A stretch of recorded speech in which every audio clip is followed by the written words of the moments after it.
Let us begin by asking the question, why are you watching this? Perhaps you want to learn how to make money from shares. You want to learn the art of transaction timing and how to select the right shares to make the best profit. Or perhaps you just want to become rich. Well, I can tell you that in this life there are only two ways to make money. You either work for it or you get your money to work for you. And nobody has ever become rich by working for a salary. In the history of man, this has never happened. For a very good reason. Your employer will never pay you more than just enough to keep you sitting behind that desk. He would be a bad businessman if he did.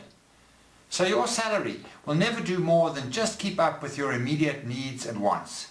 But you will never become rich by working for a salary. So what do I mean when I say, get your money to work for you? Well, obviously, first and foremost, I mean that it must beat inflation. If it does not beat inflation, you're going backwards. So what types of investment traditionally beat inflation?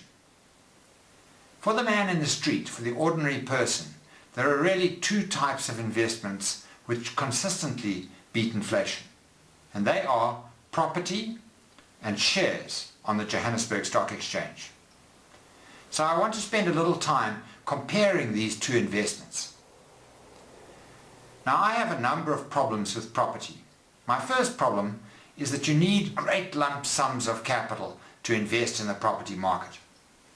You probably can't even invest in a property with less than 50,000 Rand.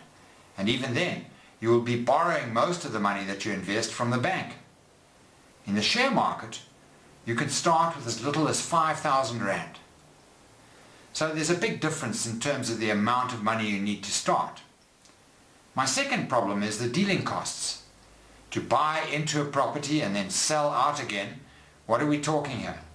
Probably 10 to 15% depending on who your agent is. In the share market, your turnaround dealing costs, in other words to buy in and sell out, are 2% when you buy in and probably about 1% or 1.5% when you sell out. So a total of 3.5%. So it's a big difference in dealing costs. But probably my real problem with property is that it's very difficult to sell. How quickly can you sell your property? 3 months, if you're lucky. In the share market, I can get on the phone or on the internet and in a few seconds I can be selling my shares. And the money is transferred to my bank account within 5 working days. So that's a big difference. And of course, in the share market I can sell 20% of my shares. Don't even try to think about selling 20% of a property. It's not worth the effort. So I have a number of problems with property. Of course, when you buy shares, you get paid dividends, isn't that right? When you buy property, you get rent. And of course, rent means tenants. And tenants mean trouble. My share certificates don't phone me up in the middle of the night and ask me to come and fix the toilet. So there are a lot of difficulties with property. Also, property is very difficult to value because the fact that the guy next door can sell his property for R1 million does not mean that your property is worth R1 million because he's got 2 bathrooms and you've only got 1. He's got a swimming pool and you don't have one, and so on. So there's no homogeneity or sameness.